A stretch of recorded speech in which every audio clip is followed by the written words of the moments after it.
Geddy Lee took a different route in the rock industry, where names are frequently associated with scandals, drugs, and dazzling stage lights. His thin figure, round glasses, and eerie falsetto voice made him the silent spirit of Rush, one of the finest rock bands of the 20th century. Geddy Lee let the music to speak for itself, in a world where noise frequently overpowers quiet. No scandals, dramatic declarations, rash political outbursts, or tumultuous romantic relationships. Rather, he walked a steady route with his one and only wife and his Fender bass for more than 50 years, and the quiet recollections of parents who made it through Auschwitz's misery. The story of Geddy Lee didn't start in the limelight of celebrity or finish with a downfall. It is the story of a lad who lost his father when he was 12, who was raised with the Holocaust specters haunting him, who was shunned by critics for years, but who silently penned an indelible chapter in rock history. And that is exactly what makes him memorable, that quiet, that unflinching serenity. Early life: born on July 29, 1953 in North York, a Canadian suburb of Toronto, Geddy Lee came from a Jewish family with strong wartime memories. In 1939, his parents Morris Weinrib and Manya Mary Rubenstein met in a Nazi labor camp rather than at a dance when they were teenagers. In the center of Poland, which was being destroyed by fascists. Following their subsequent deportation to Auschwitz, Geddy's mother suffered there for almost 2 years before being moved to Bergen-Belsen. His father was relocated to Dachau, which is an even worse hell. Morris rediscovered Mary in the midst of the refugee camps after the war. To begin a new life, a precarious beginning based on unimaginable trauma, they got married and moved to Canada. Geddy Lee's first recollections were laced with his mother's terrifying tales of Hitler, the camps, and survival rather than music. In contrast, his father hardly mentioned the past. After everything had been stolen, he carried his quiet as though it were all that was left, and the household was enveloped in quiet. Geddy was raised in a family where love and suffering coexisted in a compacted memory.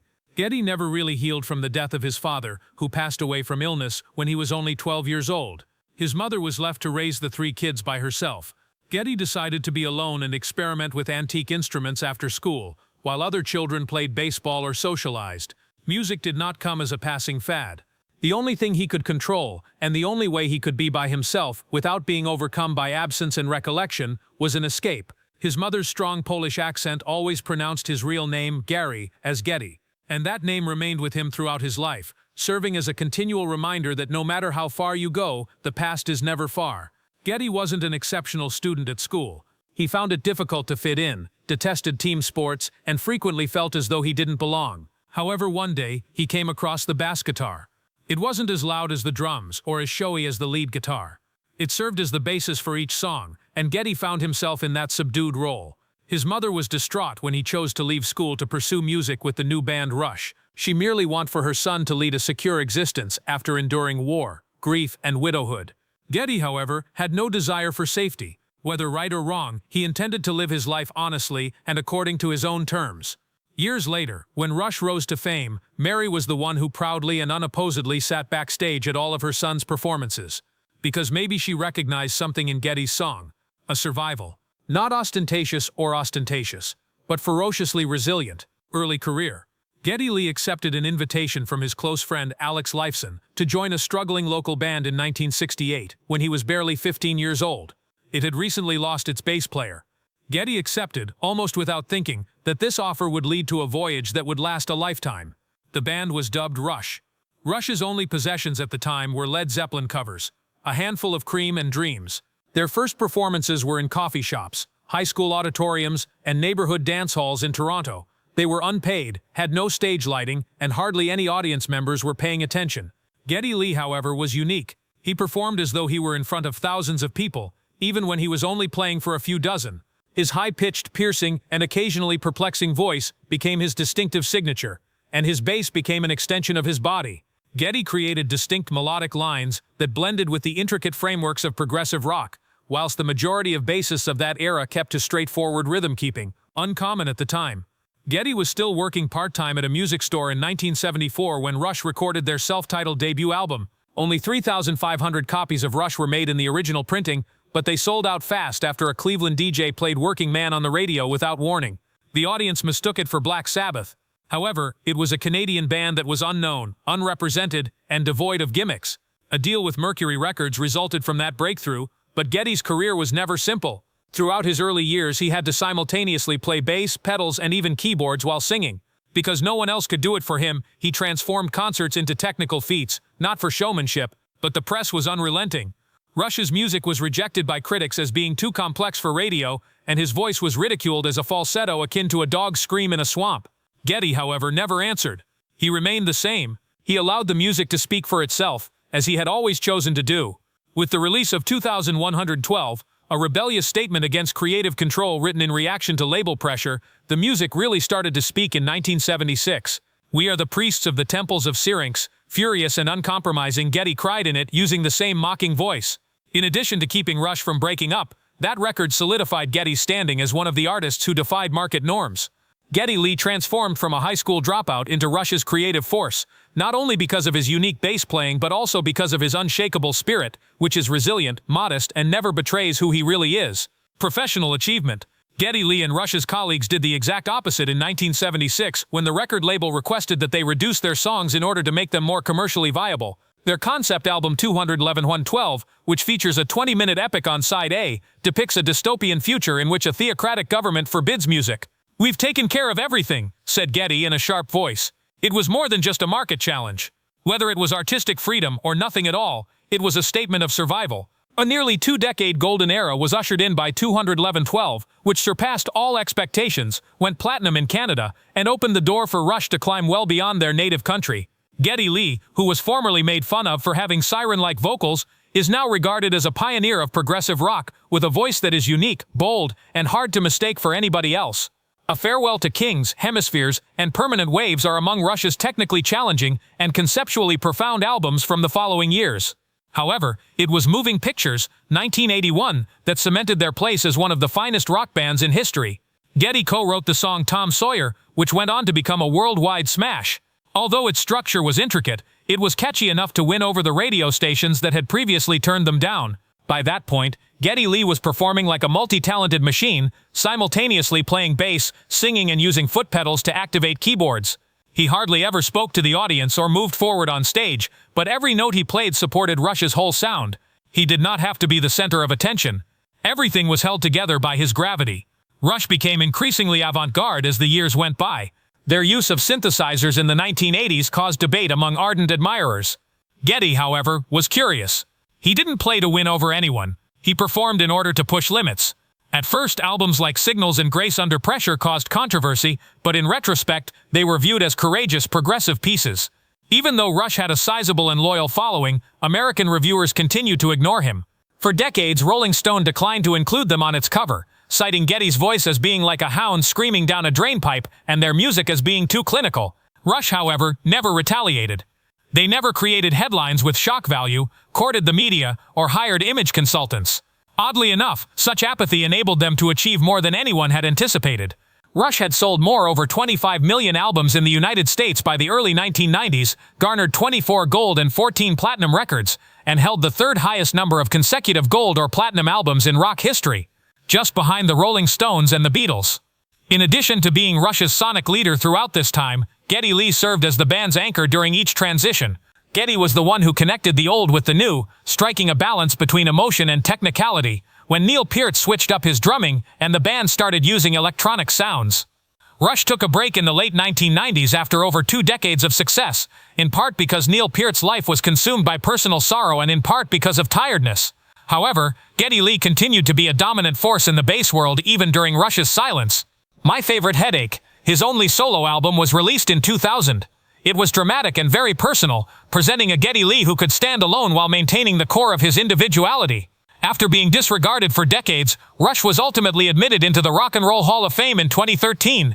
We used to believe that this would only occur in the event that Jan Wenner, the head of the selection committee, passed away, Alex Lifeson joked. However, we eventually received the call, and he is still alive. Geddy Lee didn't lash out when he took the stage that evening to accept the honor after being rejected for almost 40 years. Since that was how he had always lived and how he had ultimately prevailed, he only bent his head in appreciation. Individual tragedy. Neil Peart was the soul in the Rush universe, if Geddy Lee was the heartbeat. They weren't the kind of close friends who hugged each other while on stage or on vacation. However, Geddy and Neil remained inseparable, stable, and silent for more than 40 years. When tragedy befell Neil Peart, it not only destroyed the life of one individual, but also rocked the basis of a band that was once believed to be unbreakable. Following the Test for Echo Tour's last performance in August 1997, Neil departed Ottawa to take his daughter Selena, then 19 years old, to college. They hugged and bid farewell at a petrol station along the road. Her voice would never be heard again. Selena was murdered in an automobile accident on Highway 401 a few hours later. Her Jeep flipped over. One deadly turn of events brought everything to an end. Jackie Taylor, Neil's wife of more than 20 years, passed away from cancer less than a year later. She had been weak and coughing all night, which was mistakenly diagnosed as depression, but was actually a late-stage sickness. Within months after her passing, Neil Peart was devastated. He vanished. Without a goal or destination, Neil mounted his motorcycle and traveled thousands of miles throughout North America, only to get away from a world he had lost his sense of. Later, Ghost Rider Travels on the Healing Road would tell the story of that journey. However, it was a period of unimaginable loss for Geddy Lee. Rush did not break up, but they were no longer active. Because when a piece of your soul dies, you can't continue to create. Geddy Lee didn't start a solo career, release an album, or look for media attention during those quiet years. He remained in Toronto, prioritized his family, gathered instruments, and waited in silence for Neil Peart to return. Geddy opted to stay in the background, devoted and patient, much like how he played bass for years, close enough to maintain the beat, yet far enough away to avoid hurting the person next to him in a profession that is fueled by ego and attention. Neil eventually came back, frail but resolute. Rush's 2002 album Vapor Trails marked their reunion, and they toured until 2015. However, Geddy later acknowledged that Neil was never the same following those defeats. It hurt every time he picked up the drumsticks, not just physically, but also because of memories that would never go away. Rush's final tour, the R40 Tour in 2015, served as an unofficial farewell. In order to finish the set, Neil had to endure excruciating foot infections, tendinitis, and shoulder agony. After that, he withdrew in silence. No interviews, no announcements, no introspection. Then, after fighting brain cancer in silence for 3.5 years, Neil Peart passed away on January 7, 2020, at the age of 67. Geddy Lee didn't compose a lengthy eulogy or address the media. He just wrote, "My friend, my soul brother, my 45-year bandmate," on social media. Neil Rush has left us without a formal breakup or goodbye tour. The others fell silent as they simply stopped, like a heart that had stopped beating. It was more than just the death of a friend for Geddy Lee. It was the end of a creative journey, a spiritual connection, and a phase of my life that he once described as the most beautiful. And maybe that's why he hasn't hurried back, because that day he lost an invaluable piece of himself. Solo profession. Geddy Lee never had any haste to go it alone. He put his ego behind the music they created together, and gave Rush his whole attention for almost 50 years. However, when that path momentarily came to an end, he discreetly started investigating a new branch, not to distance himself, but to delve farther within. From 2000 to 2025, his solo work has evolved into a kind of personal map that is calm, reflective, and devoid of fanfare. My Favorite Headache. My Favorite Headache, his debut solo album, was recorded while Rush was on hiatus after Neil Peart's personal tragedy. Although it is still the only record he has put out under his own name, it was by no means a side project. In addition to writing songs, playing bass, singing lead vocals, and helping with arrangements, Geddy gave the record a distinct sensibility from Rush's cerebral sound, one that was more intimate, experimental, and emotional. The album garnered a particular place in the hearts of devoted fans, and was well appreciated by critics despite its lack of aggressive promotion. Geddy abruptly released the lost demos in late 2023, about 25 years later. 2 tracks from the My Favorite Headache era that were previously shelved. One of them, Gone, was Geddy Lee's first solo single to ever reach the UK Top 30 charts, which was a unique occasion. Just a tune that was once hidden in a drawer and then came to light at the perfect time, connecting with the right audience without any marketing plans or public relations campaigns. That may be the type of success that Geddy values most. Music is figuring itself out, organically, without coercion. My Favorite Headache made a subdued but inspirational comeback to a very personal period in 2024, when it was reissued on special vinyl, the Blue Green Galaxy 2 LP version. With 2 new instrumental tracks and original mixes, it became clear that Geddy wasn't just going back in time. Rather, he was exploring new creative horizons with the same serene determination that has characterized his career. The goal of Geddy Lee's solo journey is not to distance himself from the past. When the stage lights are not shining straight in his face, it's about realizing who he is. And he proves one thing at a time: being creative never gets old, as long as you have the guts to tell it your own way, and still have something to say. Private life. Being a model rock star was never Geddy Lee's dream. He went for something more straightforward while his peers lavished their money on sports cars, beachside houses, all-night parties, and scandals that made headlines. When Rush was starting to gain notoriety in 1976, Geddy married his childhood sweetheart Nancy Young and quietly returned home to the one woman who had supported him since the days when no one even knew his name. The partnership wasn't the subject of sensational headlines or lavish magazine spreads. Although the world barely knew Nancy's appearance for decades, she was constantly present.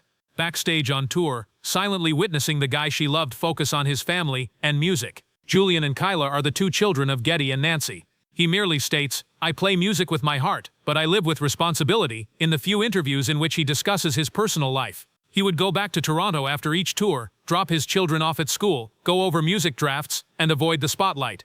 Geddy Lee stood out as someone who maintained music and home in two separate worlds, never overlapping but always in harmony, in a field where being busy is sometimes used as a reason to disregard family. He also leads a different kind of life than the average star. No ostentatious social media posts, no declarations of shock value, and no unintentionally taken pictures at bars. Rather than practicing, he spends hours in his basement caring for his collections of watches, instruments, wine, and baseball memorabilia, passions he refers to as the refined joys of quiet. Currently, Geddy Lee has more than 250 well-kept vintage bass guitars, many of which he has sold at auction for charitable causes. In addition, he keeps a wine vault filled with more than 5,000 bottles, many of which were hand-picked from French vineyards. His baseball collection, which includes autographed balls from Babe Ruth, Jackie Robinson, and even 3 U.S. presidents, Truman, Kennedy, and Roosevelt, is arguably the most noteworthy, though. He shocked everyone in 2023 by organizing a baseball memorabilia display at Christie's to celebrate black athletes who had previously experienced segregation, not for financial gain but to collect money for the Negro League's Baseball Museum.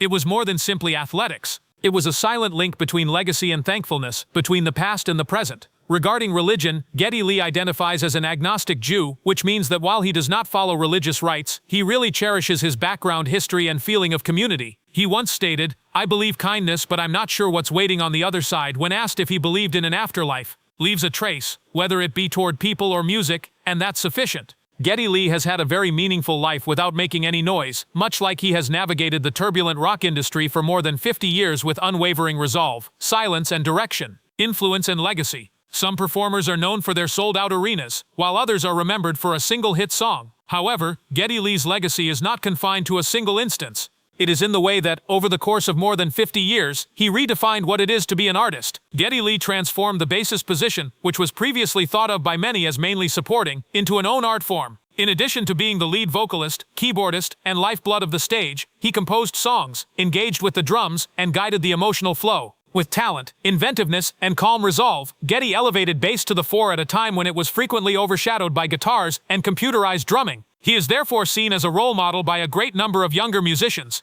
Geddy has been credited by Cliff Burton, Metallica, John Myung, Dream Theater, Steve Harris, Iron Maiden, Les Claypool, and Primus as a pathfinder who demonstrated that bass is foundation rather than background. In addition to his skill, he made a unique mark on his life and method of working. Geddy Lee never changed who he was to appeal to the masses. He didn't follow musical trends, write singles to try to make it on the charts, or join supergroups to get notoriety. And maybe that's why his music is still relevant today. It symbolizes a spirit, rather than a fad. Along with Rush, Alex Lifeson, and Neil Peart, he contributed to the development of what may be referred to as a Canadian progressive rock sound, one that is sophisticated, philosophical, and profoundly human, while maintaining its accessibility. Their music was neither as scholarly as that of King Crimson, nor as ostentatious as that of Genesis or Yes. Millions of fans throughout the world were able to identify with every note because it was relatable, quietly satirical, and possessed a sort of working-class intelligence. Rush ascended the stage in 2013 with a silent sigh of relief rather than pride when they were eventually admitted into the Rock and Roll Hall of Fame. The audience laughed when Alex Lifeson famously gave a speech that was just one syllable repeated over and over again, blah blah blah. As though he had never anticipated that fame would define him, Geddy only said thank you. However, Geddy Lee's impact goes well beyond just music. His book, Myan Life 2023, rose to prominence in the literary world. A record of suffering, loss, restless nights, and the reasons he never gave up, not a victory lap. His collection of classic watches, excellent wine, baseball memorabilia, and bass guitars astounded the world. Each item is carefully chosen to convey the idea that beauty is found in history and emotion rather than in cost. In his community service, he has been a major backer of initiatives to preserve the cultural heritage of black athletes and advance disadvantaged brain cancer research, not for praise but out of appreciation for life itself. Even at the age of 72 in 2025, Geddy Lee continues to receive invitations to exhibitions, book discussions, and music and cultural events. Has not vanished. He just moved out of the spotlight and shone in a different manner. If you've ever followed that amazing bass line in YYZ, listened to Tom Sawyer, or seen an artist stand silently in the middle of a large stage, you've already encountered Geddy Lee, even if you don't hear his voice every day. Present life at 72, Geddy Lee no longer uses his feet to control a variety of keyboards or stands on stage with a bass slung over his shoulder. However, that does not imply that he has ceased. It simply means that he now prefers to share stories about life, memory, and the things that music was never able to properly express, rather than playing music in front of thousands of people. Geddy's memoir, Myan Life, was published in 2023. It exposes the shattered pieces of a man who lost his father when he was 12, without glamorizing celebrity. Once stood in the spotlight feeling utterly alone after witnessing the death of his best buddy. His mother, who survived Auschwitz, is described as a silent hero in his writing, whereas his father is described as an unfilled void. Due to its eerie honesty rather than media hype, the book swiftly became a bestseller in Canada and peaked at the top of the New York Times list. Geddy participated in a special event at Queen's University in Charlotte, North Carolina on January 27, 2025 to mark the 80th anniversary of the liberation of the death camps. Instead of talking about Rush, he discussed the Holocaust and how the legacy of genocide endures in every act of generosity and every retelling of stories in a tiny auditorium. Despite his humility, Geddy Lee has emerged as a defender of collective memory in a world that is becoming increasingly polarized. In 2025, he also published a new book called 72 Stories, which is a compilation of his uncommon baseball memorabilia-based musings. It is a sort of autobiography through artifacts rather than a catalog to display possessions. Each signed baseball by Babe Ruth, Jackie Robinson, and the 3 U.S. presidents, Reagan, Truman, and Kennedy, becomes a piece of history, a lesson for people, and a memory that he decided to share. 2 tracks from the My Favorite Headache era that were previously discarded for being too personal were included in a special vinyl album called The Lost Demos, which Geddy published in honor of Record Store Day 2025.